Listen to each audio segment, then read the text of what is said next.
But as soon as she went out, he got up, latched the door, undid the parcel which Raskolnikov had brought in that evening and had tied up again, and began dressing. Strange to say, he seemed immediately to have become perfectly calm, not a trace of his recent delirium nor of the panic fear that had haunted him of late. It was the first moment of a strange sudden calm. His movements were precise and definite, a firm purpose was evident in them. Today, he muttered to himself. He understood that he was still weak, but his intense spiritual concentration gave him strength and self-confidence. He hoped, moreover, that he would not fall down in the street. When he had dressed in entirely new clothes, he looked at the money lying on the table, and after a moment's thought put it in his pocket. It was 25 rubles. He took also all the copper change from the 10 rubles spent by Raskolnikov on the clothes. Then he softly unlatched the door, went out, slipped downstairs and glanced in at the open kitchen door. Nastasia was standing with her back to him, blowing up the landlady's samovar. She heard nothing. Who would have dreamed of his going out, indeed? A minute later he was in the street. It was nearly 8 o'clock, the sun was setting. It was as stifling as before, but he eagerly drank in the stinking, dusty town air. His head felt rather dizzy, a sort of savage energy gleamed suddenly in his feverish eyes and his wasted, pale, and yellow face. He did not know and did not think where he was going. He had one thought only, that all this must be ended today, once for all, immediately, that he would not return home without it, because he would not go on living like that. How, with what to make an end? He had not an idea about it, he did not even want to think of it. He drove away thought tortured him. All he knew, all he felt was that everything must be changed one way or another, he repeated with desperate and immovable self-confidence and determination.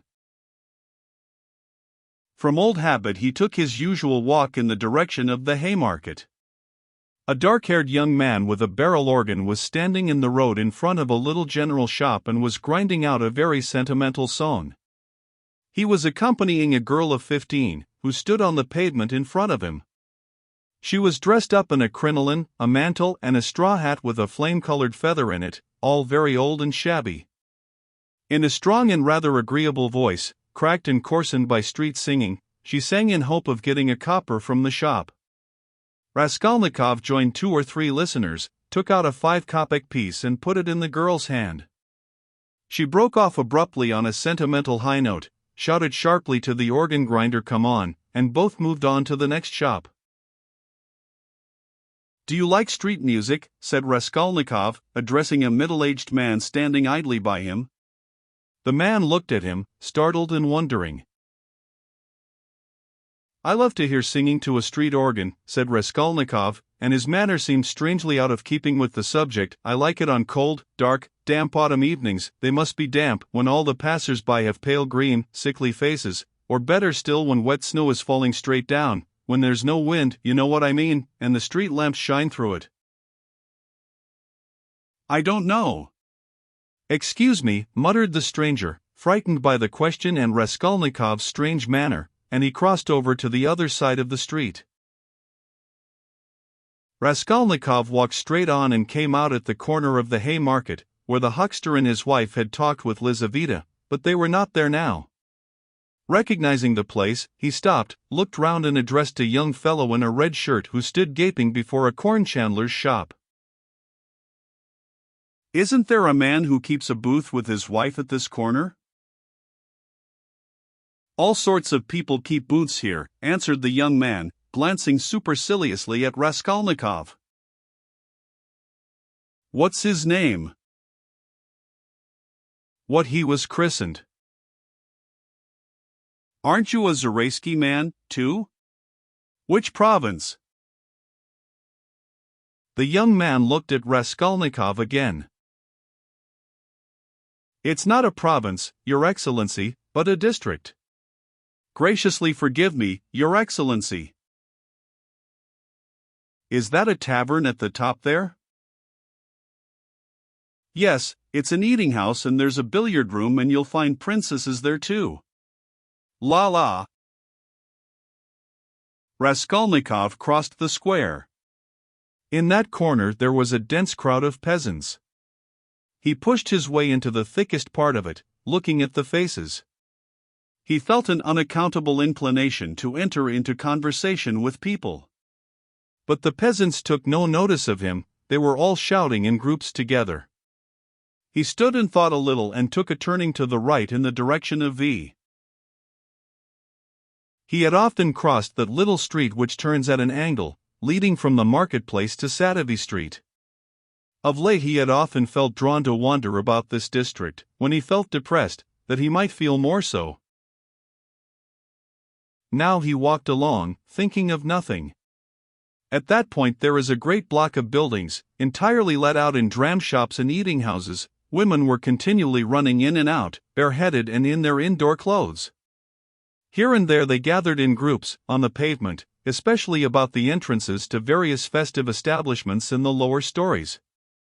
From one of these a loud din, sounds of singing, the tinkling of a guitar and shouts of merriment, floated into the street. A crowd of women were thronging round the door, some were sitting on the steps, others on the pavement, others were standing talking. A drunken soldier, smoking a cigarette, was walking near them in the road, swearing. He seemed to be trying to find his way somewhere, but had forgotten where. One beggar was quarreling with another, and a man dead drunk was lying right across the road. Raskolnikov joined the throng of women, who were talking in husky voices. They were bareheaded and wore cotton dresses and goatskin shoes. There were women of 40 and some not more than 17, almost all had blackened eyes. He felt strangely attracted by the singing and all the noise and uproar in the saloon below. Someone could be heard within dancing frantically, marking time with his heels to the sounds of the guitar and of a thin falsetto voice singing a jaunty air. He listened intently, gloomily and dreamily, bending down at the entrance and peeping inquisitively in from the pavement. "Oh, my handsome soldier, don't beat me for nothing," trilled the thin voice of the singer. Raskolnikov felt a great desire to make out what he was singing, as though everything depended on that. "Shall I go in?" he thought. "They are laughing. From drink. Shall I get drunk?" "Won't you come in?" one of the women asked him. Her voice was still musical and less thick than the others. She was young and not repulsive, the only one of the group. "Why, she's pretty," he said, drawing himself up and looking at her. She smiled, much pleased at the compliment. "You're very nice looking yourself," she said. "Isn't he thin though?" observed another woman in a deep bass. "Have you just come out of a hospital?" "They're all generals' daughters, it seems, but they have all snub noses," interposed a tipsy peasant with a sly smile on his face, wearing a loose coat. "See how jolly they are. Go along with you." "I'll go, sweetie." And he darted down into the saloon below. Raskolnikov moved on. "I say, sir," the girl shouted after him. "What is it?" She hesitated. "I'll always be pleased to spend an hour with you, kind gentleman, but now I feel shy. Give me 6 kopecks for a drink, there's a nice young man." Raskolnikov gave her what came first, 15 kopecks. "Ah, what a good-natured gentleman. What's your name?" "Ask for Duklida." "Well, that's too much," one of the women observed, shaking her head at Duklida. "I don't know how you can ask like that. I believe I should drop with shame." Raskolnikov looked curiously at the speaker. She was a pockmarked wench of 30, covered with bruises, with her upper lip swollen. She made her criticism quietly and earnestly. "Where is it?" thought Raskolnikov. "Where is it I've read that someone condemned to death says or thinks, an hour before his death, that if he had to live on some high rock, on such a narrow ledge that he'd only room to stand, and the ocean, everlasting darkness, everlasting solitude, everlasting tempest around him, if he had to remain standing on a square yard of space all his life, 1,000 years, eternity, it were better to live so than to die at once. Only to live and live. Life, whatever it may be. How true it is! Good God, how true! Man is a vile creature. And vile is he who calls him vile for that, he added a moment later. He went into another street.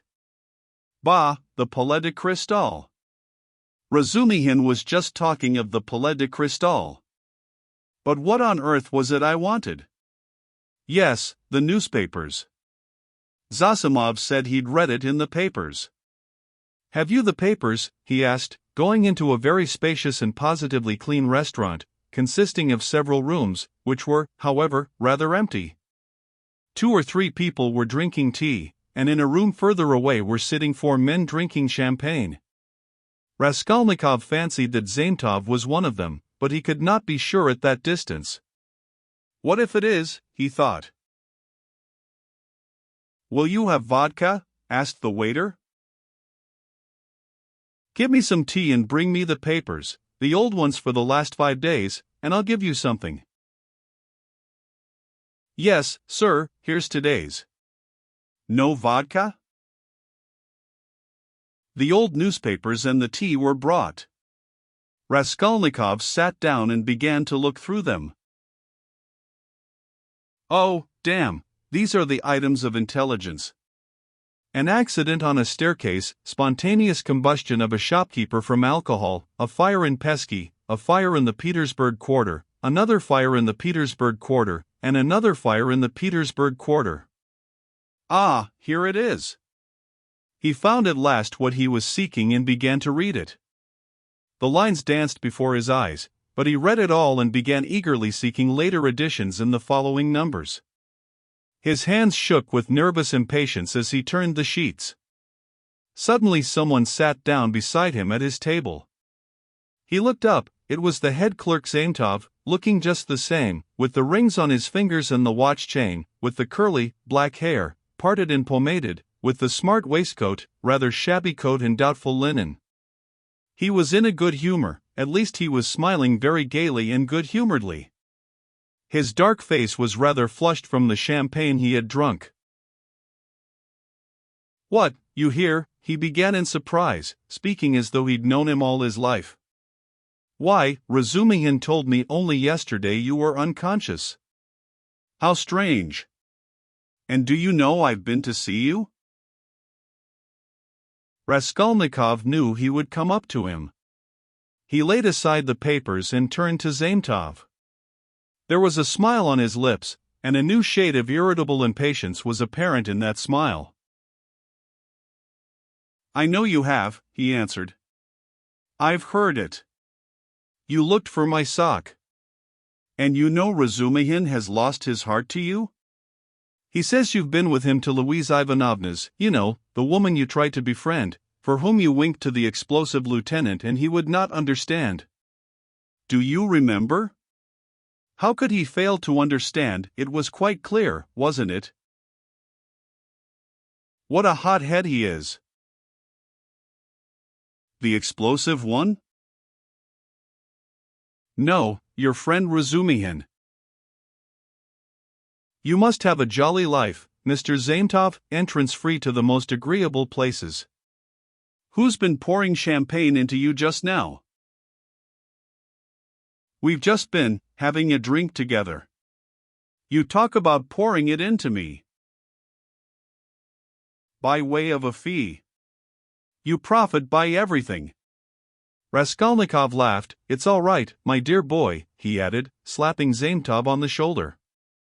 I am not speaking from temper, but in a friendly way, for sport, as that workman of yours said when he was scuffling with Dmitri, in the case of the old woman. How do you know about it? Perhaps I know more about it than you do. How strange you are. I am sure you are still very unwell. You oughtn't to have come out. Oh, do I seem strange to you? Yes. What are you doing, reading the papers? Yes.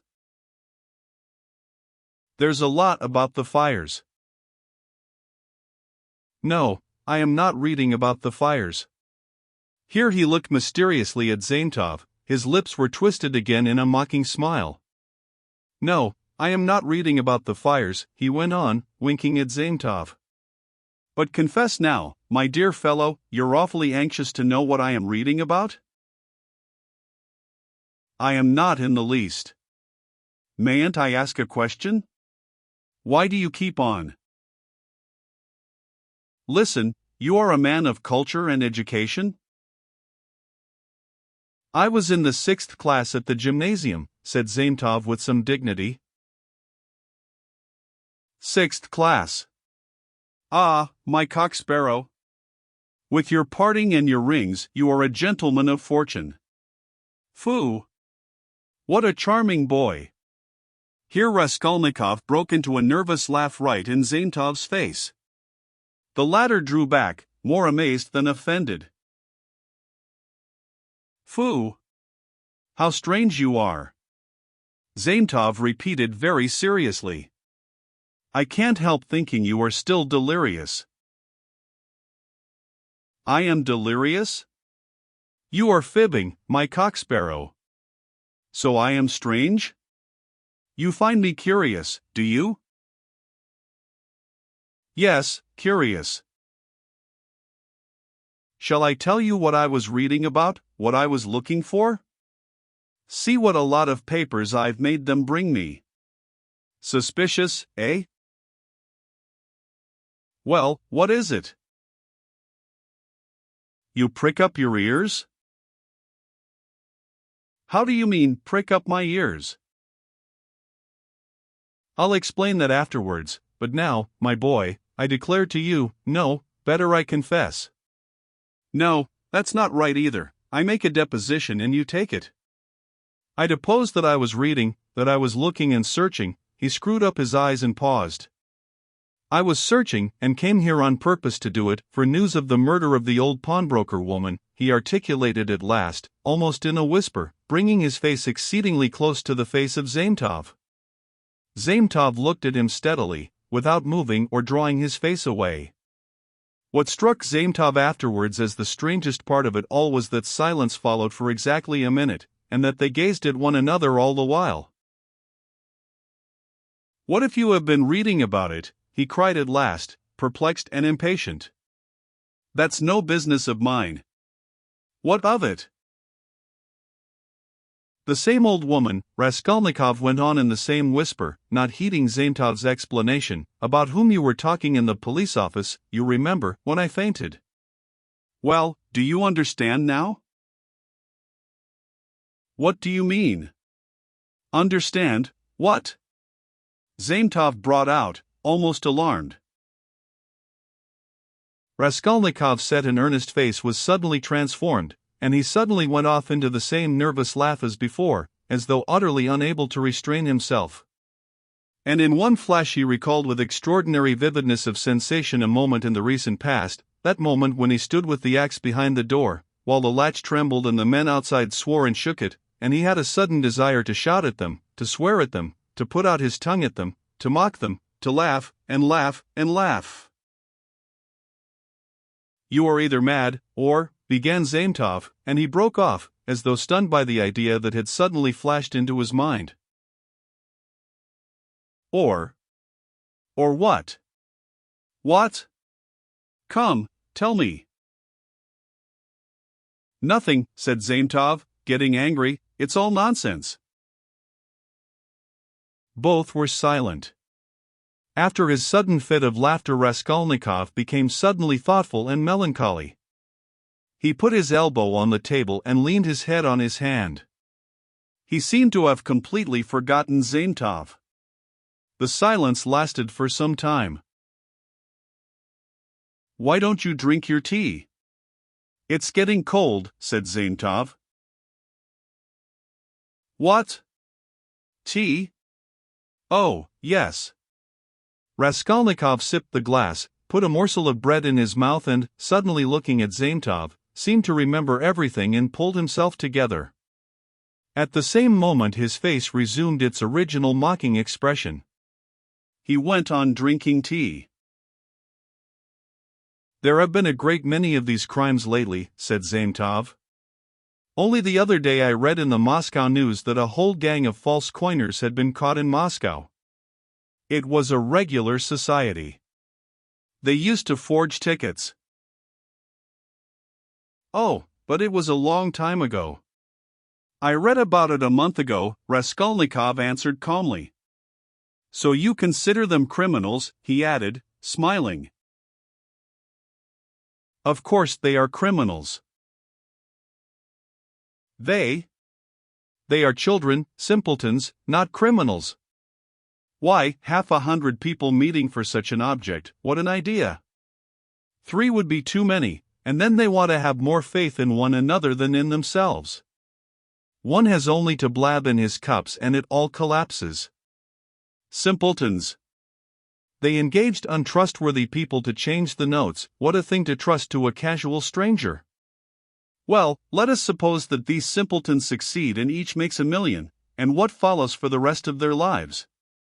Each is dependent on the others for the rest of his life. Better hang oneself at once. And they did not know how to change the notes either. The man who changed the notes took 5,000 rubles, and his hands trembled. He counted the first 4,000, but did not count the 5,000. He was in such a hurry to get the money into his pocket and run away. Of course he roused suspicion. And the whole thing came to a crash through one fool. Is it possible?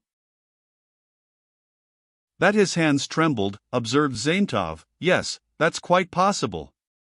That, I feel quite sure, is possible. Sometimes one can't stand things. Can't stand that? Why, could you stand it then? No, I couldn't. For the sake of 100 rubles to face such a terrible experience? To go with false notes into a bank where it's their business to spot that sort of thing. No, I should not have the face to do it. Would you? Raskolnikov had an intense desire again to put his tongue out. Shivers kept running down his spine. I should do it quite differently, Raskolnikov began. This is how I would change the notes. I'd count the first 1,000 3 or 4 times backwards and forwards, looking at every note, and then I'd set to the second 1,000. I'd count that halfway through and then hold some 50-ruble note to the light, then turn it, then hold it to the light again, to see whether it was a good one. I am afraid, I would say, a relation of mine lost 25 rubles the other day through a false note, and then I'd tell them the whole story. And after I began counting the third, no, excuse me, I would say, I fancy I made a mistake in the 700 in that second 1,000, I am not sure. And so I would give up the third 1,000 and go back to the second and so on to the end. And when I had finished, I'd pick out one from the fifth and one from the second 1,000 and take them again to the light and ask again, change them, please, and put the clerk into such a stew that he would not know how to get rid of me. When I'd finished and had gone out, I'd come back, no, excuse me, and ask for some explanation. That's how I'd do it.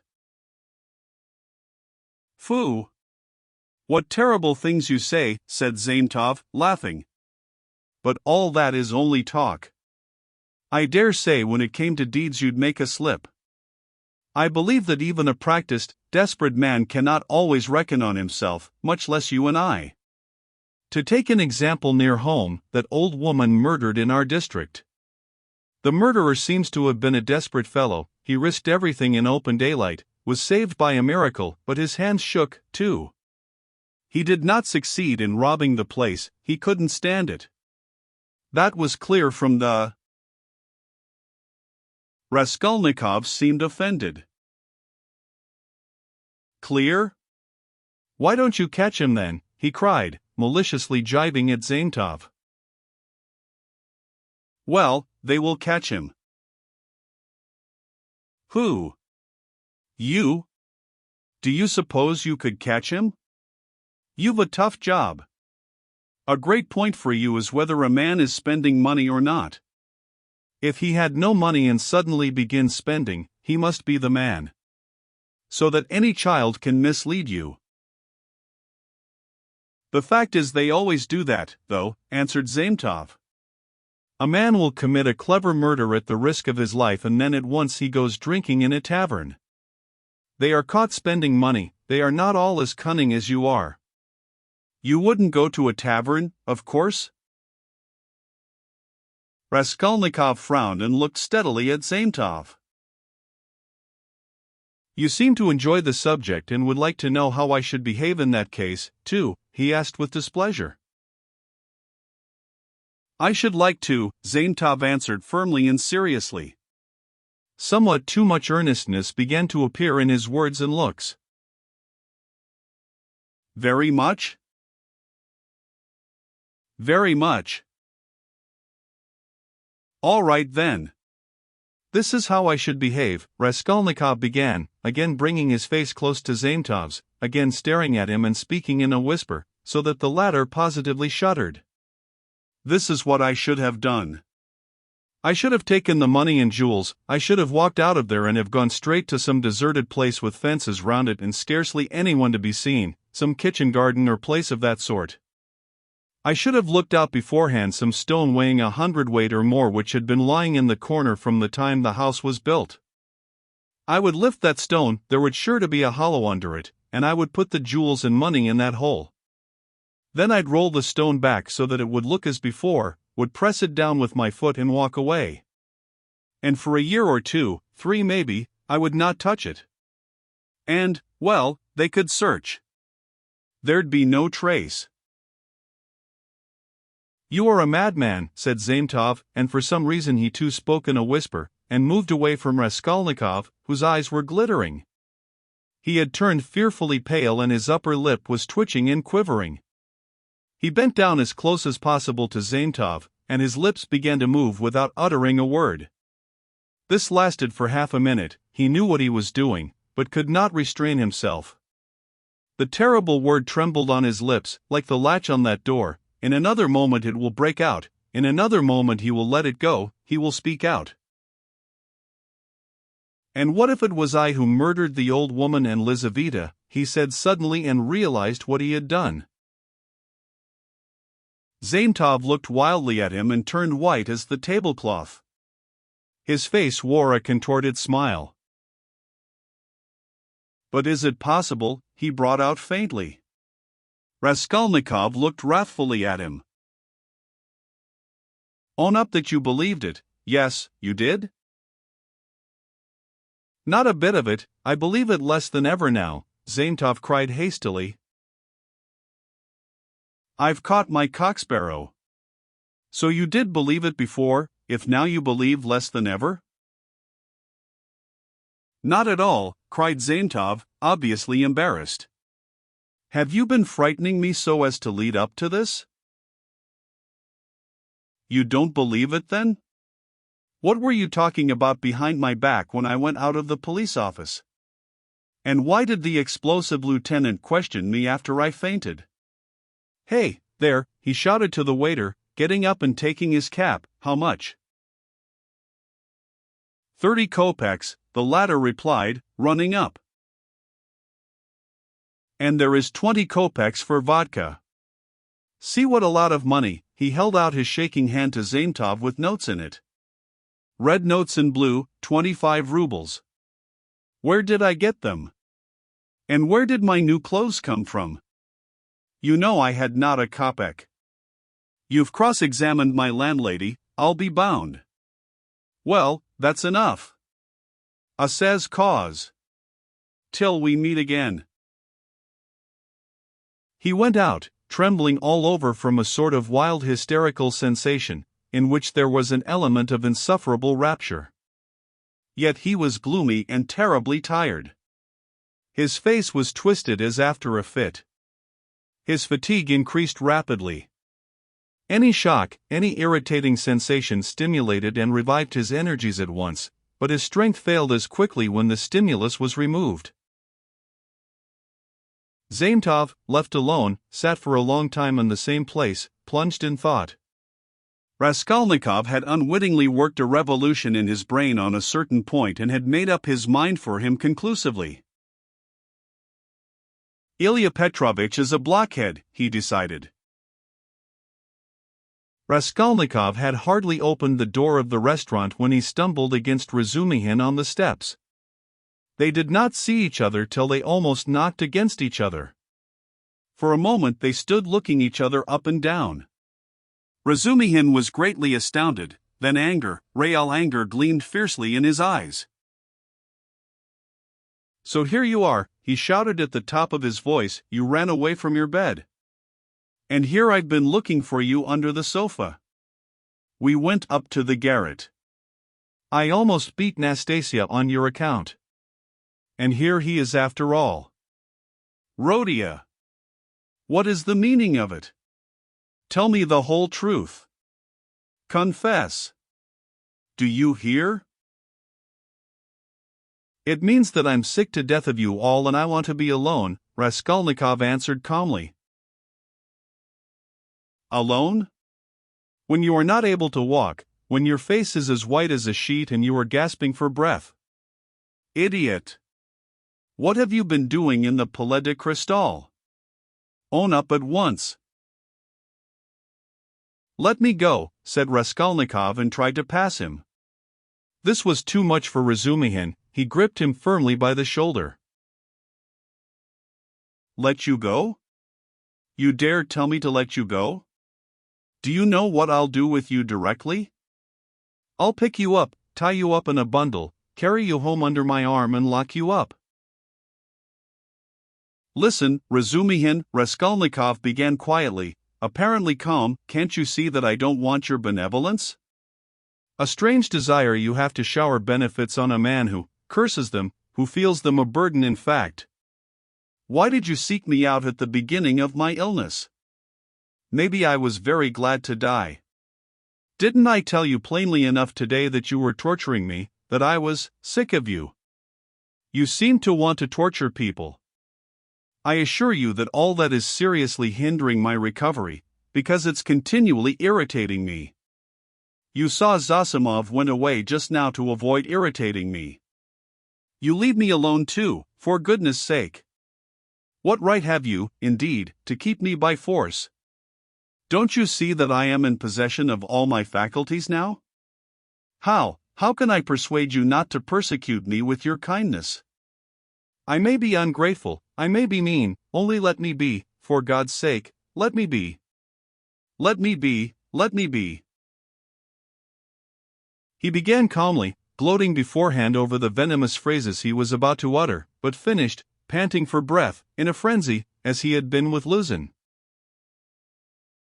Razumihin stood a moment, thought, and let his hand drop. Well, go to hell then, he said gently and thoughtfully. Stay, he roared, as Raskolnikov was about to move. Listen to me.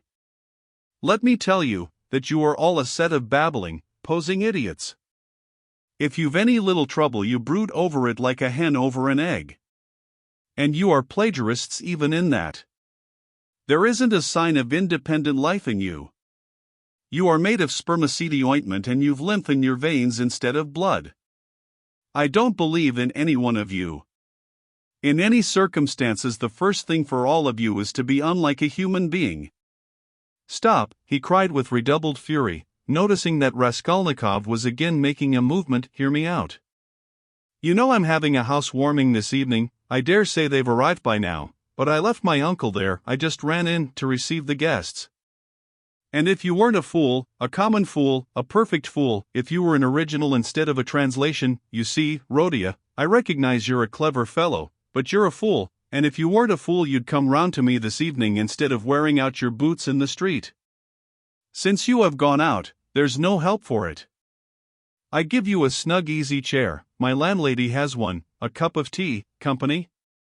Or you could lie on the sofa any way you would be with us. Zosimov will be there too. Will you come? No. Are rubbish. Razumihin shouted, out of patience. How do you know? You can't answer for yourself. You don't know anything about it. Thousands of times I've fought tooth and nail with people and run back to them afterwards. One feels ashamed and goes back to a man. So remember, Pochinkov's house on the 3rd story.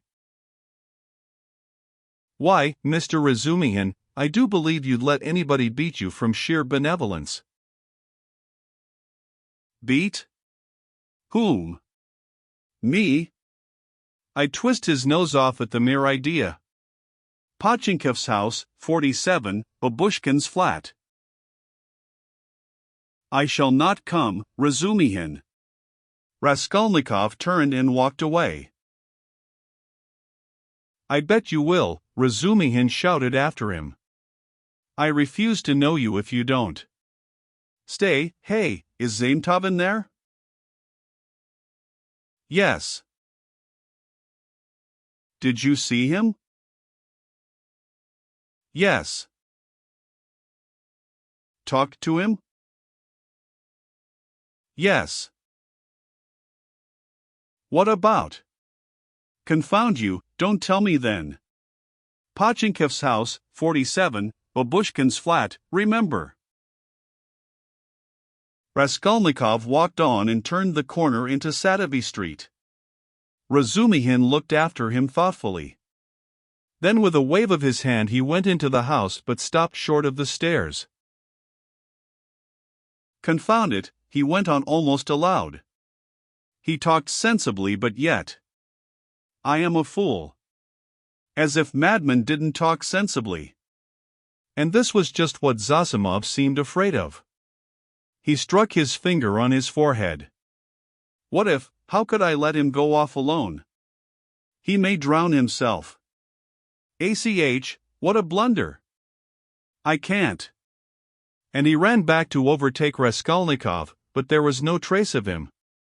With a curse he returned with rapid steps to the Palais de Cristal to question Zametov. Raskolnikov walked straight to X bridge, stood in the middle, and leaning both elbows on the rail stared into the distance. On parting with Razumihin, he felt so much weaker that he could scarcely reach this place.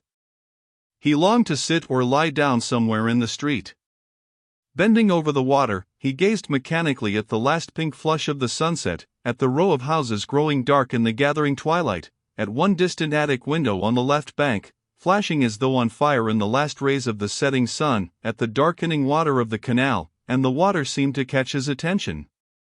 At last red circles flashed before his eyes, the houses seemed moving, the passers-by, the canal banks, the carriages, all danced before his eyes. Suddenly he started, saved again perhaps from swooning by an uncanny and hideous sight. He became aware of someone standing on the right side of him. He looked and saw a tall woman with a kerchief on her head, with a long, yellow-wasted face and red sunken eyes. She was looking straight at him, but obviously she saw nothing and recognized no one. Suddenly she leaned her right hand on the parapet, lifted her right leg over the railing, then her left and threw herself into the canal. The filthy water parted and swallowed up its victim for a moment, but an instant later the drowning woman floated to the surface, moving slowly with the current, her head and legs in the water, her skirt inflated like a balloon over her back. A woman drowning! A woman drowning! Shouted dozens of voices. People ran up, both banks were thronged with spectators. On the bridge people crowded about Raskolnikov, pressing up behind him. Mercy on it! It's our Afrosinya, a woman cried tearfully close by. Mercy!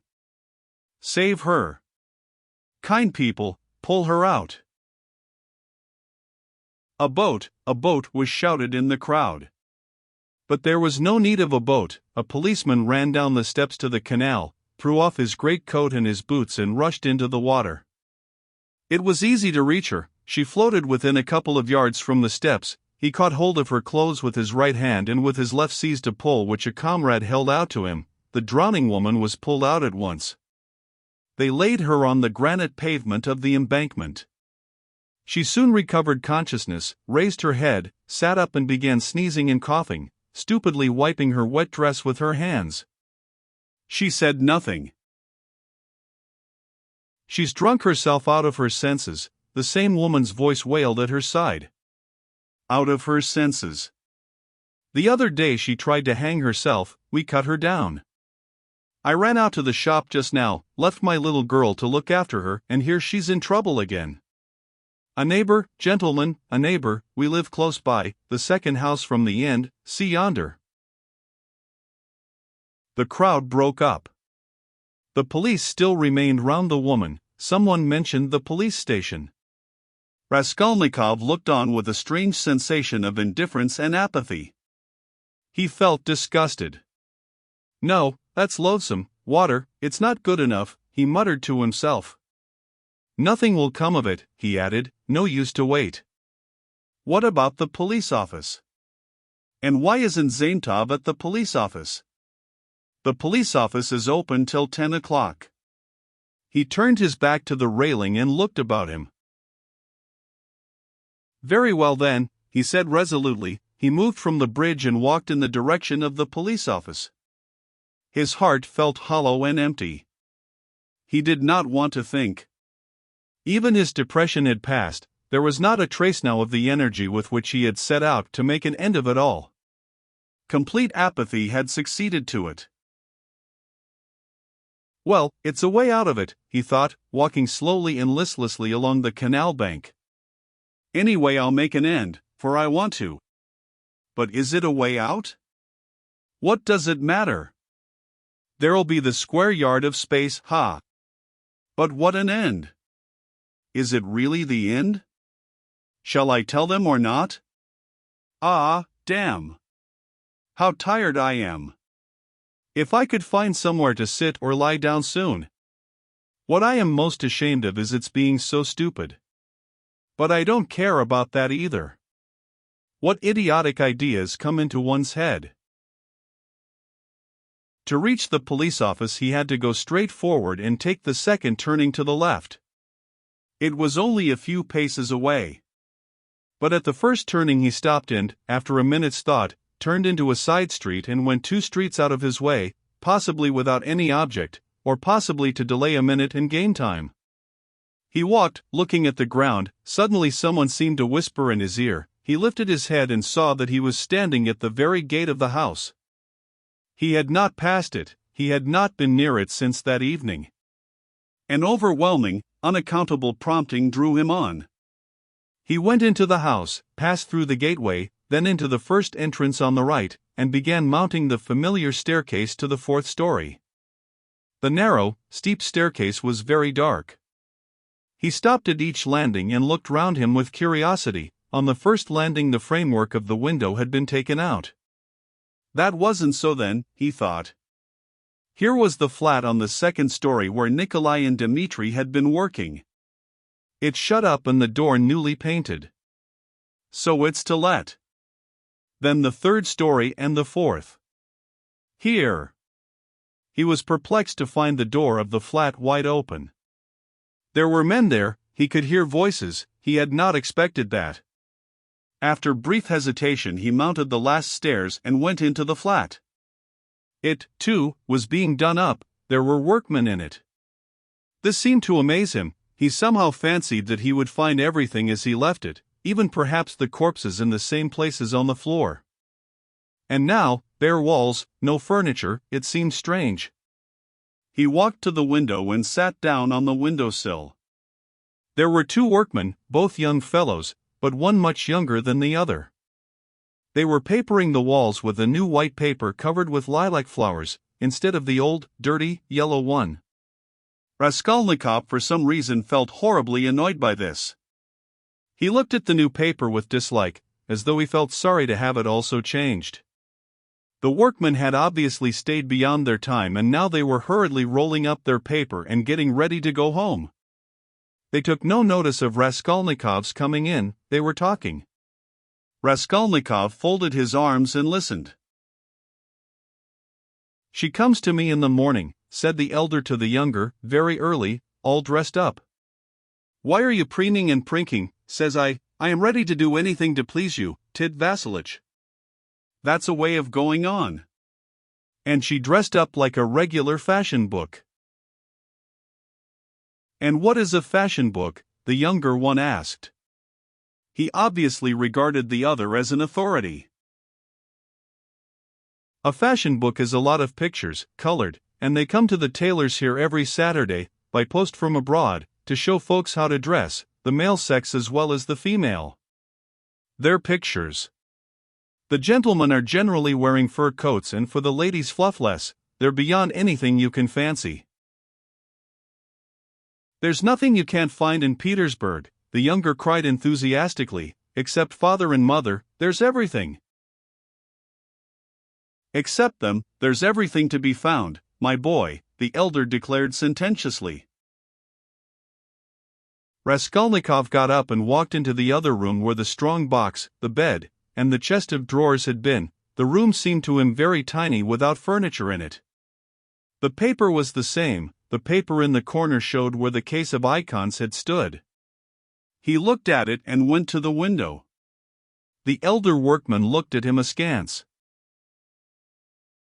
"What do you want?" he asked suddenly. Instead of answering, Raskolnikov went into the passage and pulled the bell. The same bell, the same cracked note.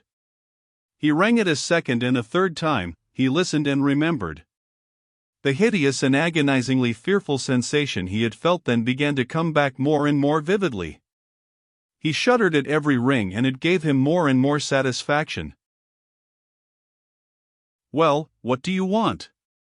"Who are you?" the workman shouted, going out to him. Raskolnikov went inside again. "I want to take a flat," he said. "I am looking round." "It's not the time to look at rooms at night. And you ought to come up with the porter." "The floors have been washed, will they be painted?" Raskolnikov went on. "Is there no blood?" "What blood?" "Why, the old woman and her sister were murdered here. There was a perfect pool there." "But who are you?" the workman cried, uneasy. "Who am I?" "Yes." "You want to know?" "Come to the police station, I'll tell you." The workman looked at him in amazement. "It's time for us to go, we are late." "Come along, Alyashka." "We must lock up," said the elder workman. "Very well, come along," said Raskolnikov indifferently, and going out first, he went slowly downstairs. "Hey, porter," he cried in the gateway. At the entrance several people were standing, staring at the passers-by, the two porters, a peasant woman, a man in a long coat, and a few others. Raskolnikov went straight up to them. "What do you want?" asked one of the porters. "Have you been to the police office?" "I've just been there." "What do you want?" "Is it open?" "Of course." "Is the assistant there?" "He was there for a time." "What do you want?" Raskolnikov made no reply, but stood beside them lost in thought. "He's been to look at the flat," said the elder workman, coming forward. "Which flat?" "Where we are at work." "Why have you washed away the blood?" says he. "There has been a murder here," says he, "and I've come to take it." And he began ringing at the bell, all but broke it. "Come to the police station," says he. "I'll tell you everything there." He wouldn't leave us. The porter looked at Raskolnikov, frowning and perplexed. "Who are you?" he shouted as impressively as he could. "I am Rodion Romanovich Raskolnikov, formerly a student. I live in Shil's house, not far from here," flat number 14, ask the porter, he knows me. Raskolnikov said all this in a lazy, dreamy voice, not turning round, but looking intently into the darkening street. Why have you been to the flat? To look at it. What is there to look at? Take him straight to the police station, the man in the long coat jerked in abruptly.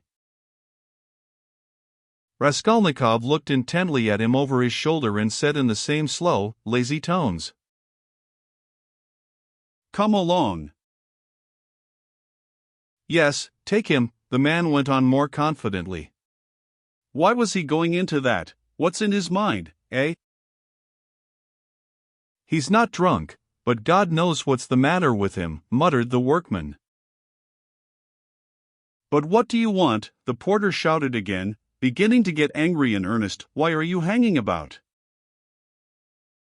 You funked the police station then, said Raskolnikov jeeringly. How funk it? Why are you hanging about? He's a rogue, shouted the peasant woman. Why waste time talking to him? Cried the other porter, a huge peasant in a full open coat and with keys on his belt. Get along. He is a rogue and no mistake. Get along. And seizing Raskolnikov by the shoulder he flung him into the street. He lurched forward, but recovered his footing, looked at the spectators in silence and walked away. Strange man, observed the workman. There are strange folks about nowadays, said the woman. You should have taken him to the police station all the same, said the man in the long coat.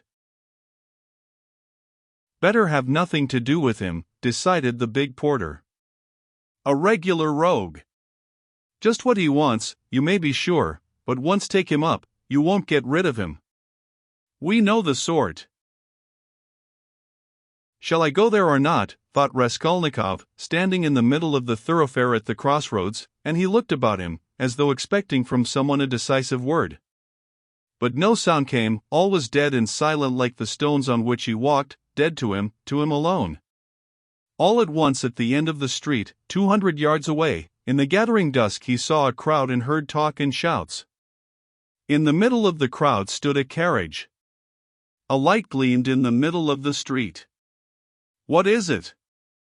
Raskolnikov turned to the right and went up to the crowd.